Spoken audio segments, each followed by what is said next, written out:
نماز کا مستون طریقہ، مسنون طریقہ، قیام قیام اور دونوں ہاتھوں کو دونوں ہاتھوں کو اٹھانے کا طریقہ۔ اٹھانے کا طریقہ۔ نمبر 1، نمبر 1، تکبیر تحریمہ کے وقت تکبیر تحریمہ کے وقت سیدھا کھڑا ہونا سیدھا کھڑا ہونا اور سر کو نہ جھکانا۔ اور سر کو نہ جھکانا۔ نمبر 2، نمبر 2، تکبیر تحریمہ کے وقت تکبیر تحریمہ کے وقت دونوں ہاتھوں کو دونوں ہاتھوں کو کانوں تک اٹھانا، کانوں تک اٹھانا، یعنی یعنی تکبیر تحریمہ کے وقت تکبیر تحریمہ کے وقت ہاتھوں سے کانوں کا کانوں کا چھونا ضروری نہیں ہے۔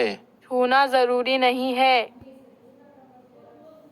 نمبر 3، نمبر 3، ہتھیلیوں کو ہتھیلیوں کو قبلے کی طرف رکھنا۔ قبلے کی طرف رکھنا۔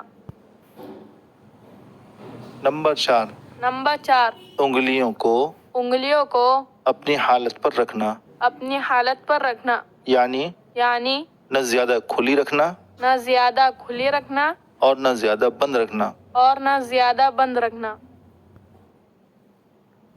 نمبر 5، نمبر 5، دونوں پیروں کے درمیان دونوں پیروں کے درمیان کم سے کم کم سے کم 4 انگل کا فاصلہ رکھنا 4 انگل کا فاصلہ رکھنا اور اور پیروں کی انگلیاں پیروں کی انگلیاں قبلے کی طرف رکھنا۔ قبلے کی طرف رکھنا۔